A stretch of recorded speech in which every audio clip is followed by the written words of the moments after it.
So again, we're speaking about this big idea of the Torah being clothed in lowly physical things, right? In the words of the Tanya, yet when we study it and when we actualize it and perform its mitzvot, then we really become one with the Torah and therefore one with the giver of the Torah, God himself.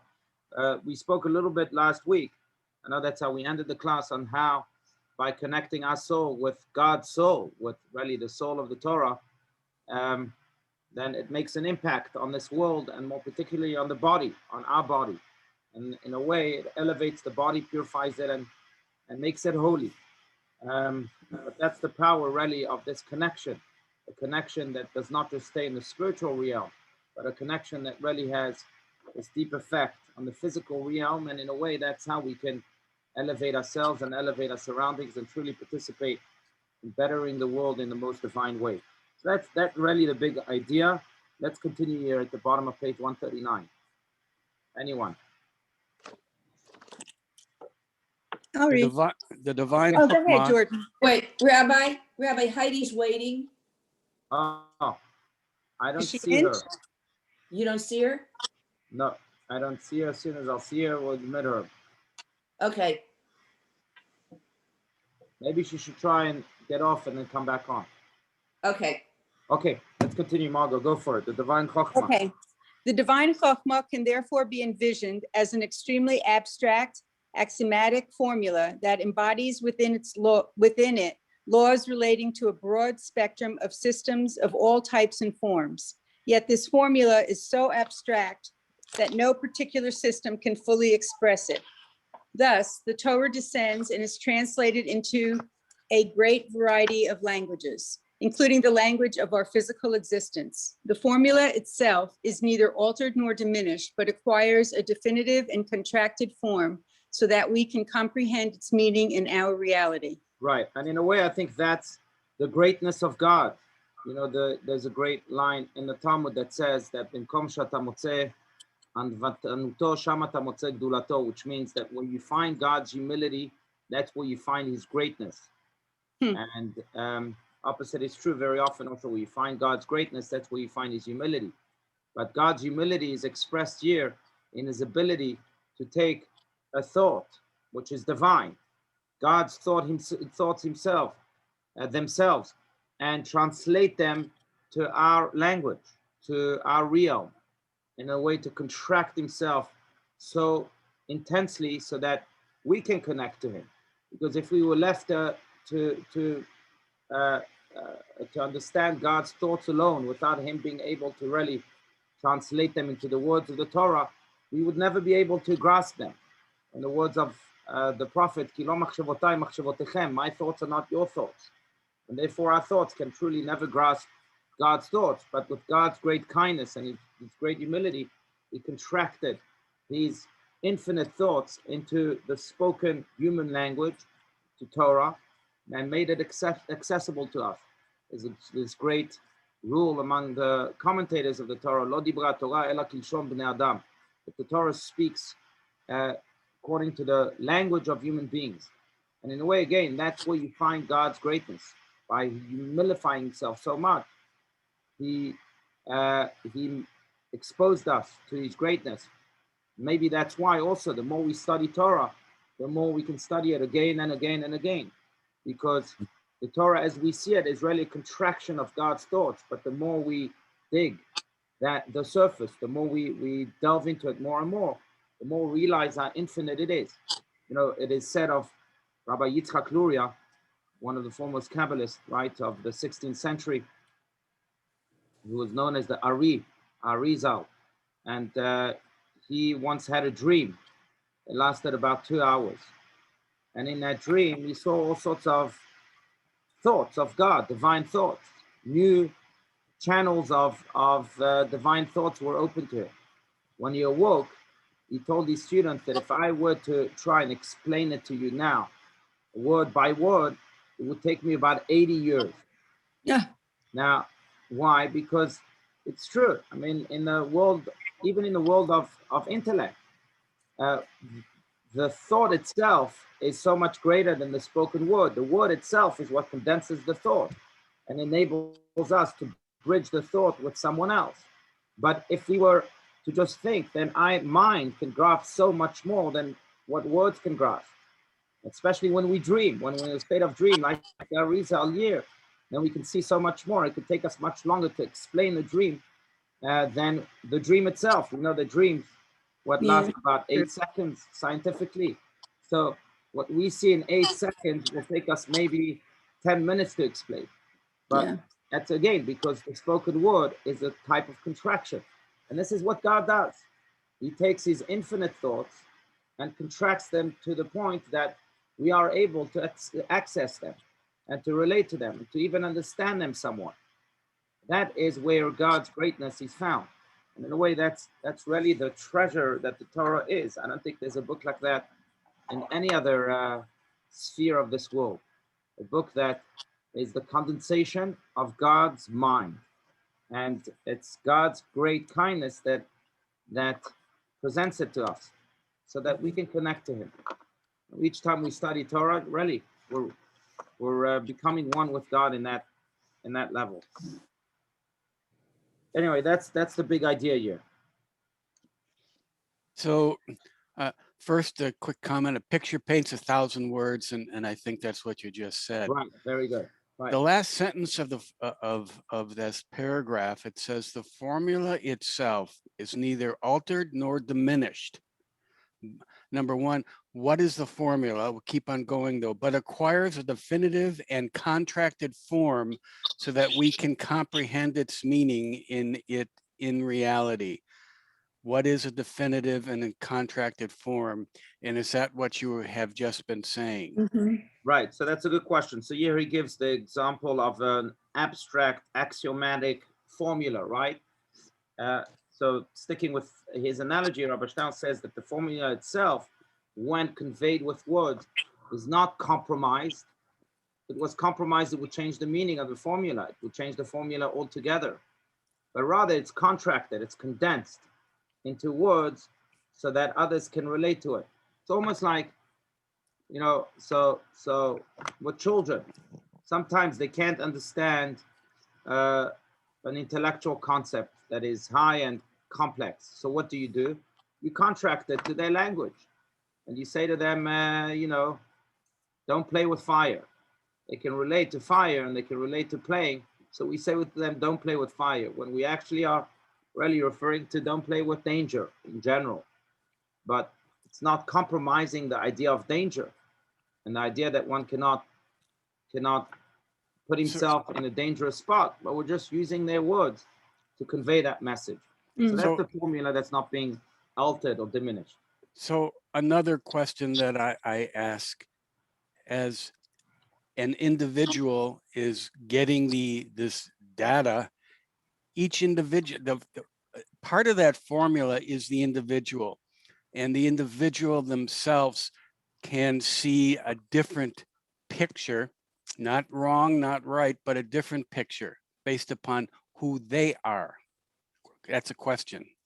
Yeah, and I think that in a way is the danger of every type of contraction, that it then gives more room for interpretation. If we were exposed to God himself and to the ultimate truth, there would be no room for interpretation because the truth would be fully exposed. And when you contract a message, that's when you give room for maybe mistakes. So when I tell children again, don't play with fire, they might think, okay, I can't light a match and play with fire, but I'm really referring to danger altogether. So that's a negative look at it, and that's very true what you've just said, but the positive look at it is that by having additional people with different ways of interpreting, we get a 360-degree viewpoint of what's being said and not just from one perspective. Right. No, very good. That's true. That's the plus. It engages more and more people around the table. And that's a reason that we get together. That's the reason I come, so I can hear other people's. Yeah. Right. But there are truths again. How does it say it in the declaration? These truths are, what's the word used? Come on. You know, the pursuit of happiness and so on. Evident. What? Self-evident. Yeah. Self-evident. Self-evident, I think. Yeah, self-evident. There are truths that are self-evident and therefore have no room for argument or for any type of diverse opinions. You know, they say, in a way, it's a complaint to God, and it's a justifiable complaint because we view Mount Sinai as really the time in which we married God. When God gave us the Torah, he came to marry the Jewish people. And many commentaries explain that the Torah was the ketubah, the marriage contract. And then God said, well, I want you to follow this ketubah, this marriage contract, and I won't be as revealed from this point on forward. I'll be right back. One day I'll come back and reveal myself once more. That's what we believe will happen when Mashiach will come. But imagine this, really, to use the exact event here that happened. Imagine that the husband goes to his wife, and the day after the marriage says to his wife, you know what, give me some good soup, some good chicken soup, and I'll be right back. She prepares the chicken soup, puts it on the table right where he sits, and the guy's not back. And she waits a day, a month, a year, 10 years, still not back. The soup is still waiting on the table. Now children have come into the picture. And they start arguing, no, dad wanted more salt, more pepper, less salt, less pepper. The chicken stew soup is still on the table, and the husband's still not back. A generation later, the chicken soup is still 10 generations, chicken soup is still on the table. Now, of course, more arguments. No, he actually also wanted carrots with it. He didn't want potatoes with it. He did want potato. And we're still arguing about the same soup. Now, really, the complaint is on God. God, you promised to be back. You're upset sometimes, or you're not upset that we argue.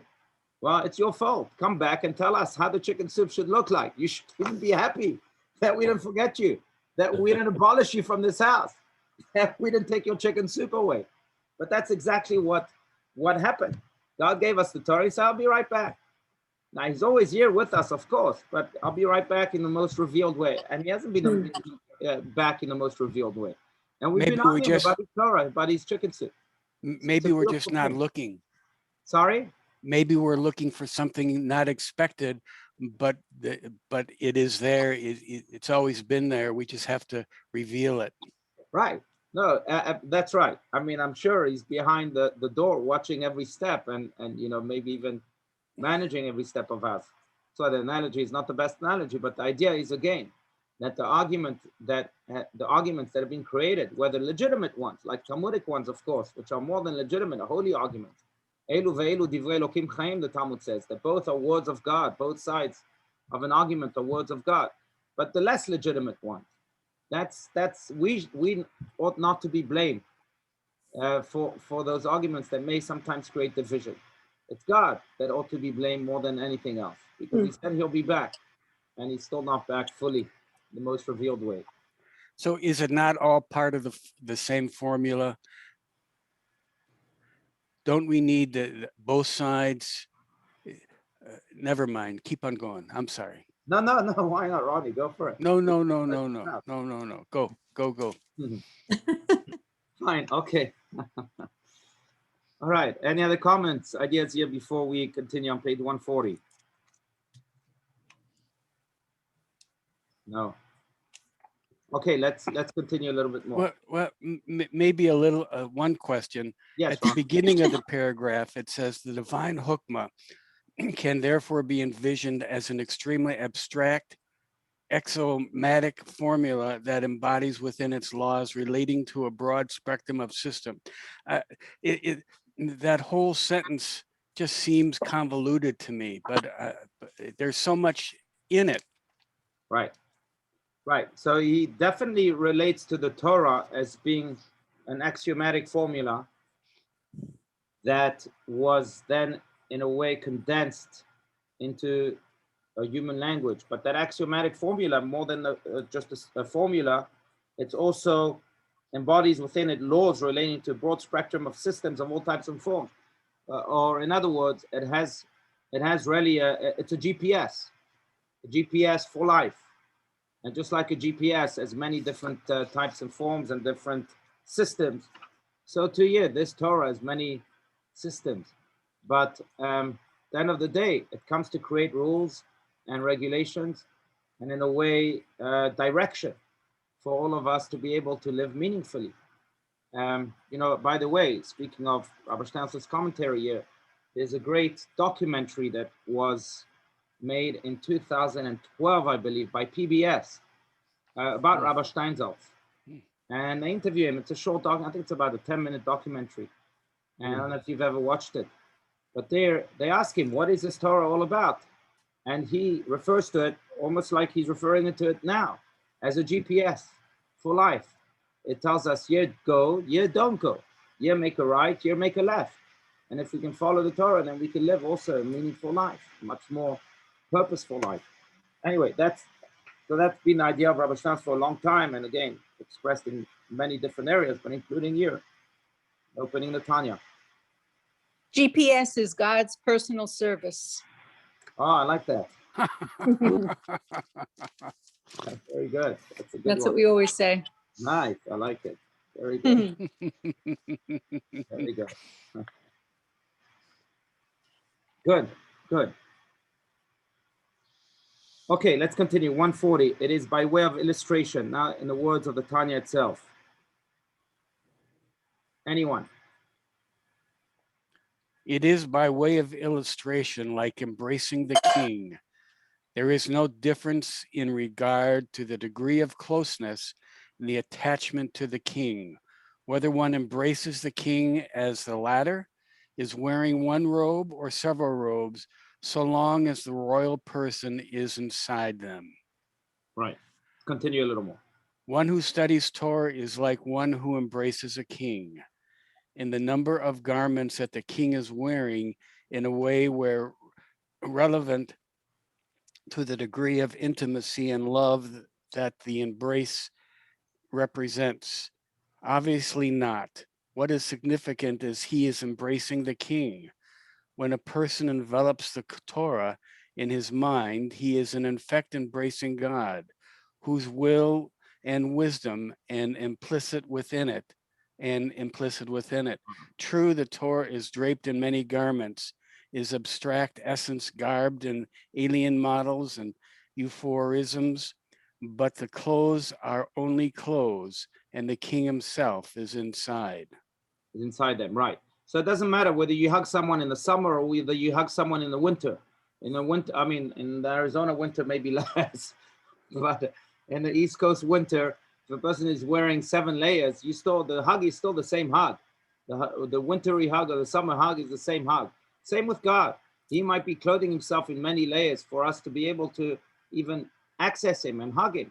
But still, again, we are hugging the same God, whether he has 20 layers or just 7 layers or 5 layers, whatever it may be. I dare add to the words of Rabbi Shneur Zalman of Liadi here and to the commentary of Rabbi Steinsaltz, and that is that it's true for God, but it's true for us too. If we are wearing many layers, sometimes we are wearing many layers. We're not as pure or as transparent, as liberated as we ought to be. But it doesn't matter. From God's standpoint, he's still hugging us. Whether we come to him with 7 layers, 20 layers, when we make that effort to hug him and we hug and he hugs us, then the layers really are a non-factor. Yes, Ron. So as I listen to you say that, isn't the layers, when we do Torah study, we peel back the layers, and the more Torah study we do, we keep on removing the layers until we get to the final. I don't know. I don't know. That's a good question. I don't think so, because some layers are almost permanent. It's almost like what? God said to Moses, when Moses in a very moving exchange, which by the way we'll be reading in not this week, but in the following week, Kitisa, in the portion of Kitisa, Moses says to God, please, let me see your face. And God says, no, lo yirani adam v'chai, that if a person is still alive, he can't see my face. Because, as long as you're alive, you have this body. And this body is a layer that is almost permanent as long as you live. And that body is a layer that doesn't allow you to see my face. Now, does that mean that you can't hug me? Of course you could hug me, even if you have that layer. So I'm saying some layers are permanent, whether it's our personal layers or God's layers. And it's almost like the sun, right? The sun needs to be at a certain distance in order for us to really enjoy it. we come too close to it, then we wouldn't live. And therefore, that distance needs to maintain itself. Otherwise, we either become too cold or too hot and perish. Same here. Some of those layers are permanent. Now, yes, the goal is to try and uncover. I wouldn't use what you just said, Ronnie. I would rather say that the goal, once I've hugged someone and I really love that person, then my love is to be developed, not in the sense that I'm trying to uncover his layers, but in the sense that I'm trying to understand the person behind those layers, whether the layers remain on or don't. So each time I study Torah and I delve into God's mind, asking myself, what does it mean to respect your parent? Or what does it mean that you created heaven and earth? Or more lofty questions. Then I am developing the soul-to-soul connection, not the hug-to-hug connection. The soul and soul connection between what souls? My soul and God's soul. Okay. Yeah. Does that mean when we die, we see God's soul? So that's a good question. So does that mean, going back to Moses, does that mean that when he passed, he was able to see God? That wish of his was granted? Because God told him, only if you're alive, right? You can't see my face. It could very well be, but again, we need to be Moses's in a way, right? So that already depends on our level of refinement, divine refinement. It's interesting just to go more deeply into what the Midrash has to say about that interaction. Is maybe the most intimate interaction in the Torah between God and Moses, in general. But the Talmud says that God, nevertheless, could not fulfill Moses' request. After all, Bechol Beiti Ne'emanu, God said that Moses was the most faithful servant, and he was faithful in his entire home, so to speak. So what did God do? God did not show him his face, but he showed Moses the back of his face. And there he saw at the back of God's head, of course, in the most metaphoric way, because God has no physical face, but he saw the knot of his tefillin, of God's tefillin. Now there's a knot behind the head tefillin, or part of the head tefillin at the very back. That's what Moses saw. Now what does this mean? Moses saw God's tefillin, the back of his tefillin. And by the way, according to many versions, the knot of the tefillin is a yud, which is the letter of God. But what it means, so there's many commentaries, but what it means is that God was telling him that you can't see my face, but if you do my mitzvah, then you'll be able to see more than my face. One of my mitzvahs is tefillin. Tefillin is one of these mitzvahs that really are the divine tools of God in this world. God was telling him, you know what? You want to see my face? That's just that's nothing. There's two levels of love. One level of love is where I see the other person's face. I see his smile, and he smiles back at me, and it surely sparks a lot of emotion. But a different and deeper level of love is when I do that which my beloved wants. I don't just see my beloved doesn't just see me. It's not a face-to-face interaction, but it's really an actualization of his or her desires. No love is greater than a love in which, a love that does not just feel, but a love that does. Love is an action after all, much more than a feeling.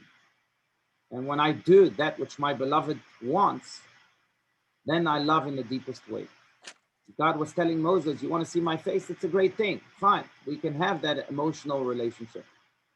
But I want to have a relationship not of feelings, but of actions, of deeds. So look at my tefillin and go put on tefillin. And in that way, you'll see more than my face. See my heart itself. You'll actualize it. And then, so I know we're speaking about this relationship, and very often And I was saying it's a complaint to God that he's not showing his full self. No doubt it is. But on the other hand, also, if we truly love God, then we wish to do what he wishes. And we do what he wishes. We don't just, long for him and feel him. God cannot just be in our hearts. He must be in our actions too. Yeah.